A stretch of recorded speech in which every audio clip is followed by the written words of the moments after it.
to that. Thanks for being here, you guys. Thanks for being Mr. Gold members.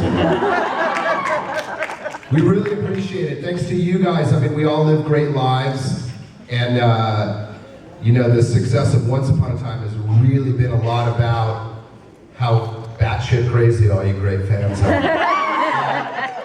And thank God for that, because you know, we're storytellers, and when you have a great audience that receives it and sends back all the love and the passion that you guys have, it's so rewarding, and it really is a special thing to be a part of on both sides of the equation. All right, well, this is the gold panel. Obviously, we have a lot of stuff to happen. This is a real special time, so let's not waste any more of it. Let's bring out, these two actors are dear friends. They're tremendous talents, and they are great people, and they will entertain you for a little bit of time, and then we'll get on to the more formal show. But you're special, so you get some special time with the greatest Jennifer Morrison, Colin and Jen.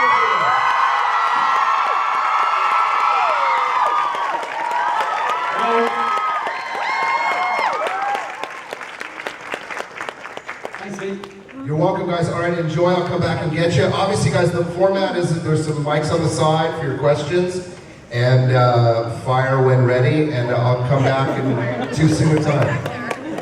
All right, have a great time. Take care.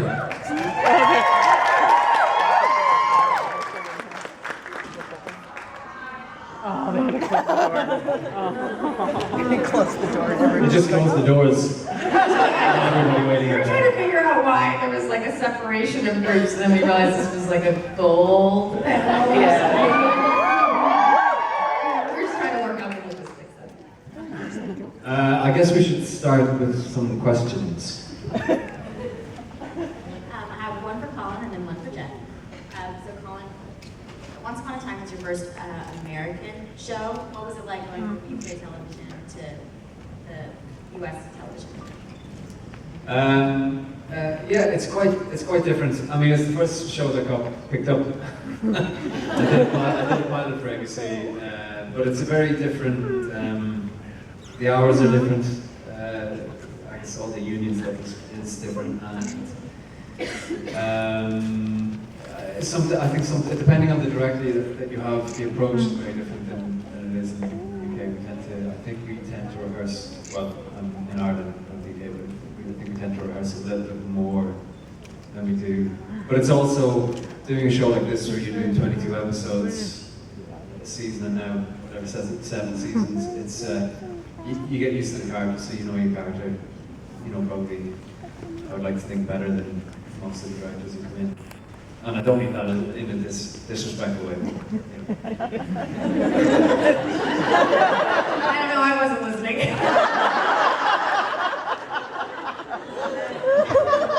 Story of my life. And then Jen, for you, what was it like going from straight from a comedy into a drama, considering you were still filming the comedy at the same time as the drama?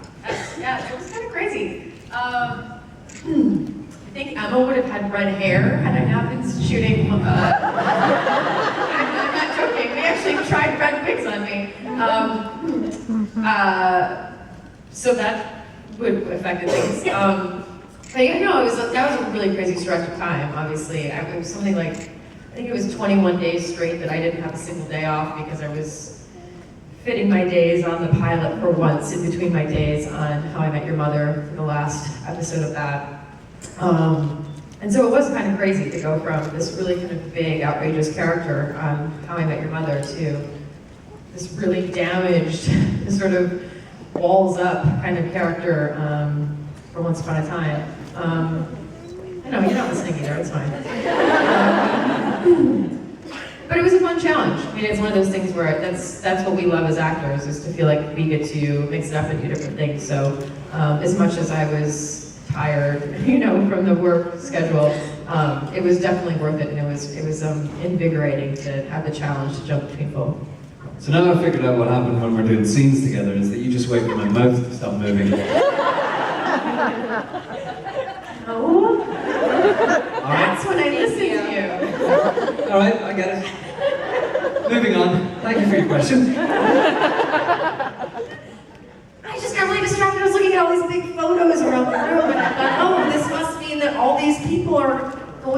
weird. Yes. That's what I was thinking. Jen, this isn't your first convention. You should know. I guess I'm just being honest. It's early. I don't know. Sorry. This person. Hi, so you guys kind of have a Comic-Con tradition, but you couldn't do it this year because you weren't there. You know, head on the shoulder thing. Oh, okay. Yeah, so we'd like to see it one more time. There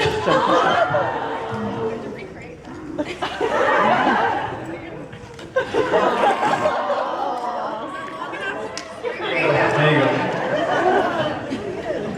Usually it's my left shoulder, so that was the first time we did that on the right shoulder. It always opens down. Thanks, Helen. Yep. Things I do. Hi. Hey. So I have a question for each of you.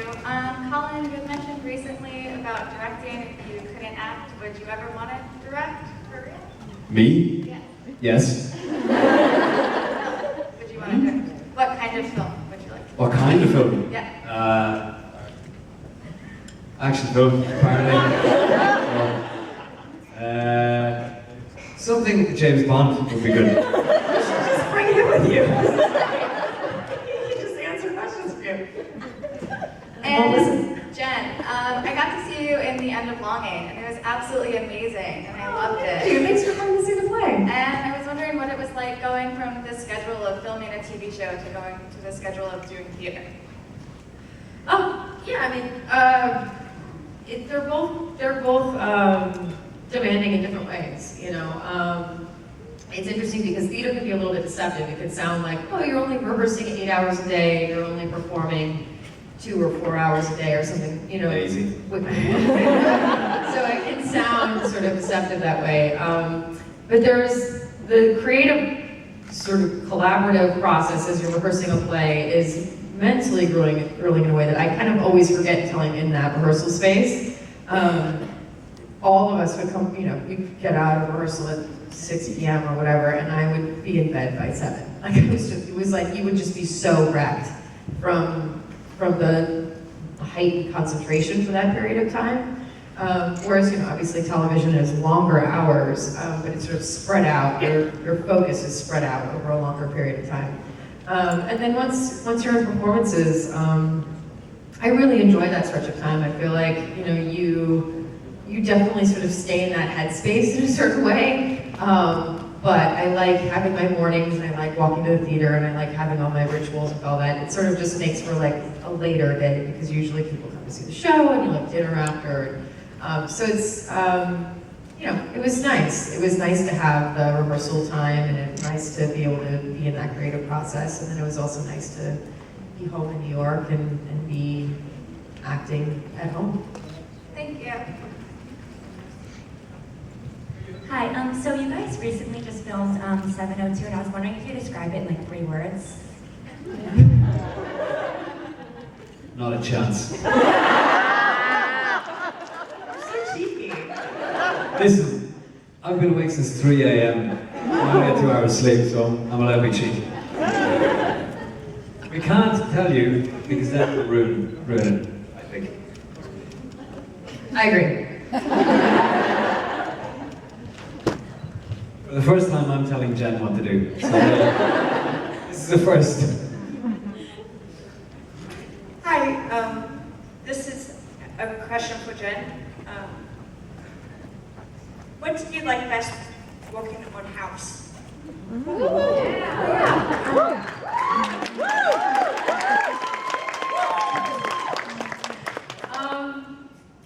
There were so many wonderful things about working on house.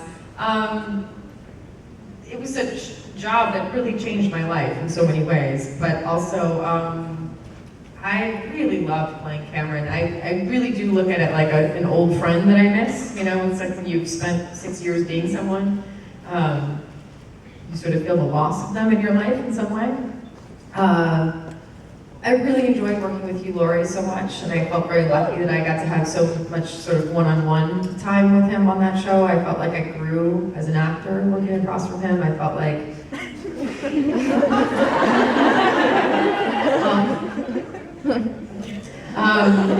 he's wildly talented, and he's someone that when you're around them, it's like working with Colin.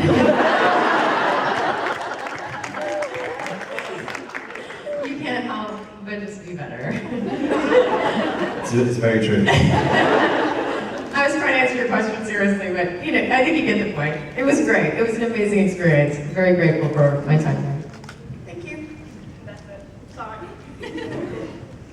I didn't mean to ruin your answer. You enhanced it. Morning. For the musical episode, you recorded earlier than you filmed it. Was it difficult to like record it, especially for Jen, your very emotional song? Was it difficult to recapture it when you went back and filmed it? And how much did you know about the scene itself when you recorded? I don't remember when we got the script versus the songs. I think we got the songs before we got the script. Did we? Yeah, I can't really remember. It's a bit of a... it's a bit of a blur. We were multitasking in a way that was like crazy because we were shooting an episode while we were learning the songs, while we were vocal coaching, while we were learning the dance numbers, while we were, it was all at once. I feel like everyone involved did a great job of giving us enough information to know where we were going to be at emotionally. And I did definitely take that into consideration. I felt very lucky that I had grown up doing musical theater because that definitely gave me a point of reference in my mind of having to think through the details of what I wanted the vocal inflection to be in terms of where she was going to be at emotionally in that moment. You know, and Eddie and Adam had told me that Emma's song was going to be this pivotal moment of her really transforming completely from the Ugly Duckling to the Swan for her final bit of transformation, and so I knew that that would be really emotional. So yeah, there was some faith involved in it, and then there was also sort of options that we gave them in our performance. At least I was saying we. I'm not needing to speak for you, but Yeah, we had a musical director too who was there while we were recording it. Who sort of had an idea too. That's Yeah. what they wanted. you know, at least in my recordings, we had a range of options of how emotional versus a little bit less emotional, or stronger, softer, you know, more vulnerable. So they had different takes with different options, and then once we had the script, and once they had the script, and once we all knew all of it, then they were able to build it from there. Sorry, I'm a little nervous meeting you guys. So on behalf of Twitter, can you sing a few of the lines from your wedding song? Your character's wedding song.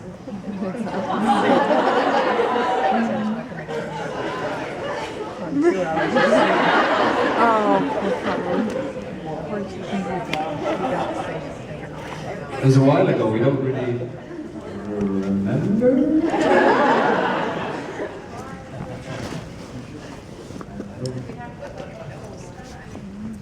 Yeah. You know, we might do it another time. Sorry. You have to sort of arrange that.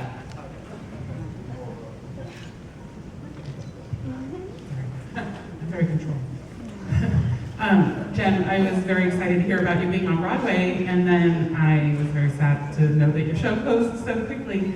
So I was wondering if you have any plans to go back to Broadway, specifically June of 2018. I'll plan around it. That's so sweet.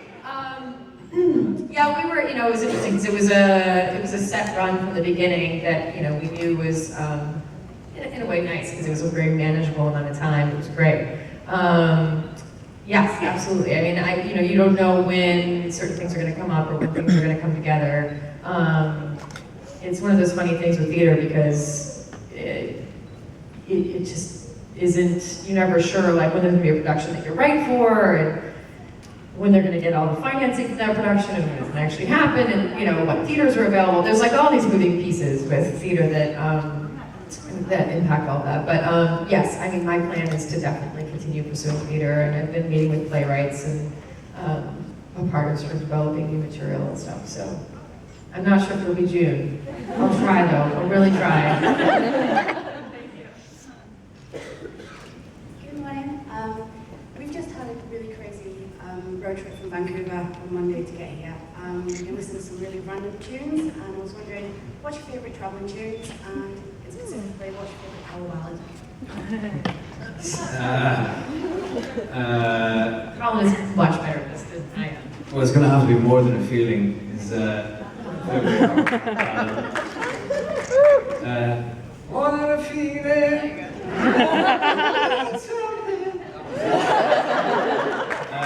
I would say thank you. Favorite road songs? You know, I really like the Rolling Stones. Are great to listen to when you're driving. You know what I mean? It's just a great band to listen to. I think. Anyway, but it's really good driving music. Yeah. Well, I haven't been on a road trip in a long time. It's on my bucket list of things to do now that I'm a person again. But I am on planes a lot, and I am a bit of a nervous flyer. So I have found that certain rituals keep me a little bit calmer when I'm flying. And I, for years now, I think since the album came out, listened to Beck's Morning Phase when I travel. So I usually listen to that album quite a bit when I'm on planes. So, if you could give any advice to your past selves as actresses and actors, what would you say? Don't freak out when you're 24 and not working. You'll be all right. Genuinely. That's what I say. Yeah, I mean, there is truth to that. I always say, I wish I could go back to the moments that I was worried and be like, it's okay, it's gonna be all right. Gosh, I guess I would say, yeah, I don't know. I guess to take whatever risks that I wanted to take and not necessarily feel like every decision was as critical as it might have seemed. Hi. I love your jacket with those little sorry to interrupt. Okay, so this is not my question, but firstly, how's your foot doing, Colin? I think it's okay. I just had another X-ray the other day, so I'll know Monday, I think. Okay, so I'm not expecting you guys to remember any of this, but I was originally wondering if you guys remembered any of your dance scenes together, and maybe if you could recreate them. Seriously, for sure. Do you remember? I mean, you're asking us to do a lot of stuff. Here's the thing, I totally get it, it's so sweet. We'll have to think through this for future things, but you have to remember, you guys pull it up and watch it today or yesterday, and it feels really, really recent to a viewer, but for us, that was a long time ago, and so many things have happened since then, and we've learned so many things and memorized so many things, and there's just a sheer volume of things that have happened since then. So we'd have to work it out. Sorry. Thank you, guys. I just don't want to tip Jen on stage and drop her. You know. Hello, as an aspiring film director, what makes a film great for you, and what qualities would make a film better? Well, goodness, I'm certainly no expert on anything in this area, but I really enjoy. I have so many thoughts that go through my head all at once. I have to grab one. It goes. I really enjoy very intentional filmmaking. I really enjoy the Coen Brothers. I really enjoy Wes Anderson. I really enjoy certain Tim Burton things, things that have really sort of strong visual voices in a certain way. So that's stuff that I naturally gravitate to. I think I've sort of tried to figure out why that is that I gravitate to that, and I think that it sometimes when things are a little bit stylized, it gives you space to choose how you're going to participate in it as a viewer. Whereas sometimes when something's really gritty and real, it feels a little bit whoa, okay, all right, I got it. It feels a little pushy. And I think there's a place for both kinds of filmmaking, and I do enjoy both kinds, but I think that's why I kind of gravitate to the stylized stuff, because it kind of gives me permission to choose how I'm going to go on that journey. So what I've directed so far does kind of lean that direction. Sundogs is a little bit stylized, and Morning Label's a little bit stylized. I'm in prep on something that I'm not allowed to talk about yet because my contract isn't closed yet, but that is also going to be stylized. So, you know, my initial work is also leaning that way, but then, you know, I think it really just depends on what the emotional drive of a story is. There's a project that I'm about to pitch that my pitch for that would be that it would be hyper-real and like very visceral and edgy and gritty and not stylized in the way that I have been doing so far. So I think that what I respond to is the visual matching the emotion, or at least contributing to the emotion of the storytelling in some way, and having it be consistent and meaningful in that way. That's just my personal take on it. Me? I think it's all subjective, really. It all depends. You know what I mean? It depends on. I think if you direct something, then as long as you believe in the way that you're going to direct it and want to do it in a specific way and are very sure of what you want, then that's valid. I don't think you can say what would make a film better. You know, some people will like Pulp Fiction, some people won't. You know, that's just the way it is. So I guess it's just have a good script, start from a good script, and then work it that way. Why is Regina so bad? Why is that dream so bad? Regina. Why is Regina? She's come around. Early on, she had a lot of pain in her life that made her make some bad decisions. But I think that she had a lot of really good friends now, and a lot of people who care about her. They helped her get to a better place in her life. The main question is, why are you so cute? And why is her dress purple? I didn't hear that. What did she say? Why is this purple? Why is her dress purple? Royalty. I guess royal. There you go. Royalty. Taking you all everywhere with us. Answer our questions for us. Thank you very much.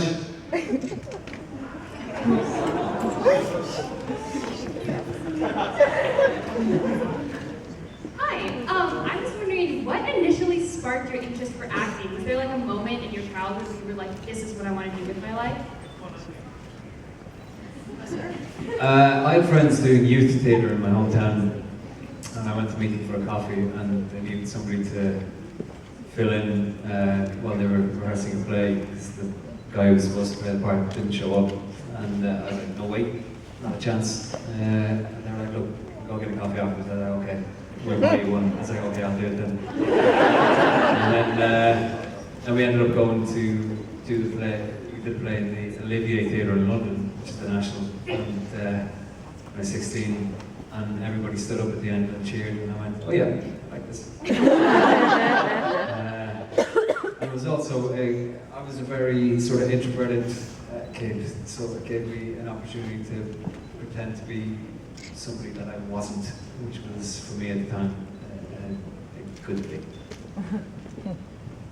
Honestly, I kind of it wasn't about being bought a coffee, but I had sort of a similar experience. Nothing really changed with the coffee, has it? No.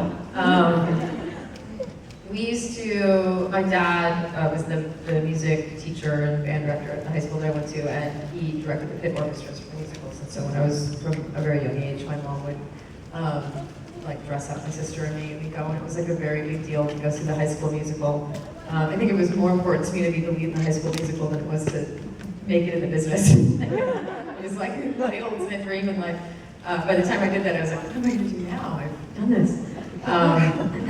So I think that was a part of it, but similar to what Colin was saying, I was definitely an eccentric kid, and I was curious about all these things, but kind of unsure of how to, how to try certain things in life. And I think that acting was a chance for me to escape myself a little bit and try on all these different ideas and these different people in a way that felt productive instead of confusing or damaging in some way. Thank you. Hi. If each of you could be any other character in the show, which characters would you be? I was going to ask that. I'm going to have to change my answer now because I'm going to say. What are you going to say? I normally say I'd be the evil queen. I just think I have the cleavage for it, so. Is that why your shirts are always on body That's why my shirts are always on body. So now I'm going to say. It all makes sense. Now I'm going to say I'd be the Wicked Witch for the exact same reason. I think I want to be Captain Hook. I think I have the cleavage for it.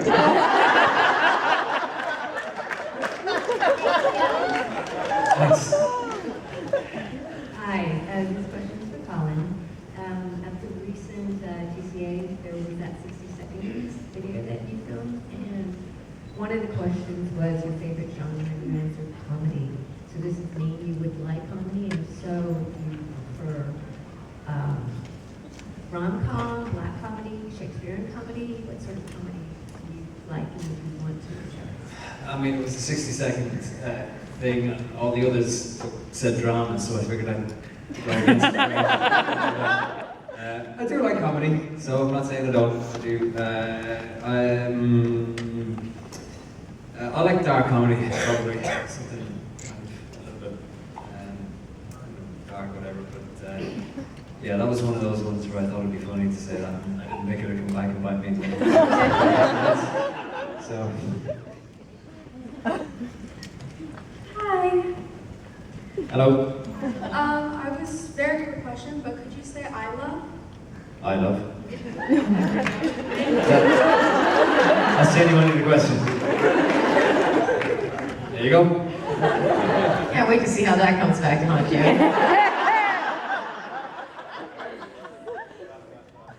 question is for you, Jennifer. If you, for a week, you had to give up Starbucks or reading, which one would you give up? Starbucks or what? Reading. Reading. I thought you said eating. If it was Starbucks or eating, it would be eating. Starbucks or reading? It's interesting because I did the Artist Fight. I don't know if you guys have ever heard of the Artist Fight. I highly recommend it. I really do feel like it changed my life. And one of the things they asked me to do is for a week not read. And it was really, it was tough. It was really tough. I did it. I committed to it. But it was uncomfortable. I'm so used to all my sort of time in between being consumed with whether it's a New Yorker or the New York Times or the book that I'm reading or the script that I'm reading or just needing to read a script and break it down. And so during that week I actually needed to read a new script for Once Upon a Time, and a friend of mine volunteered to read it to me. And it was such a profoundly different experience to have the script read to me. Some really funny, interesting voices for everyone. So I guess I would say reading because I know I'm capable of it. But it was tricky and it was uncomfortable. But I felt like it did give me a different perspective on things to sort of commit to that for a week.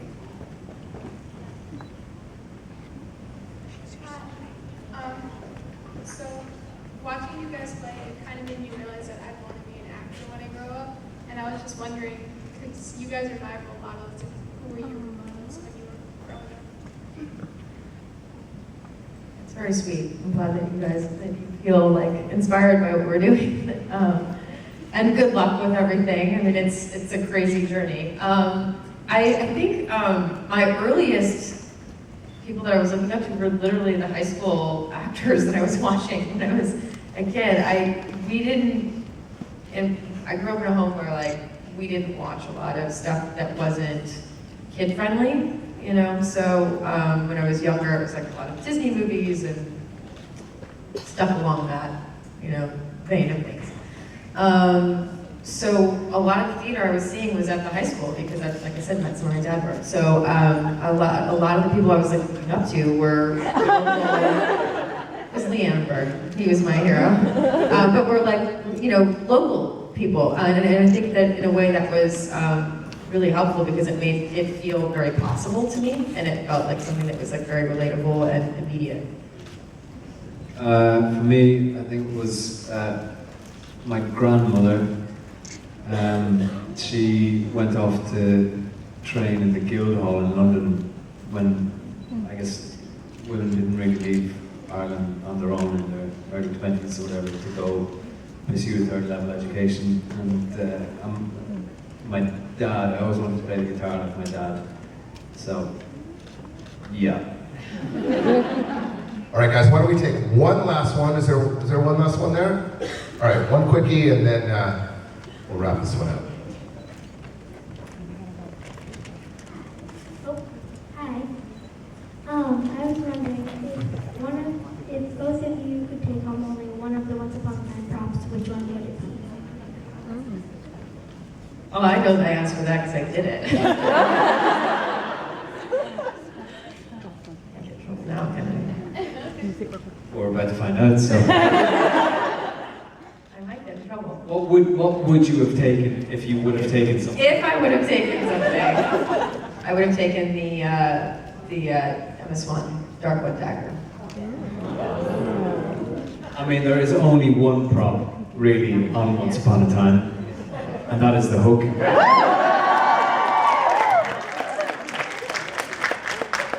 So I would have to take that. You haven't spent enough time with it yet?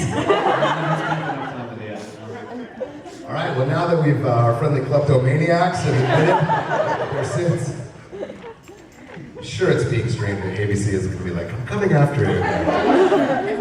Thanks, guys. Can we have a big round of applause for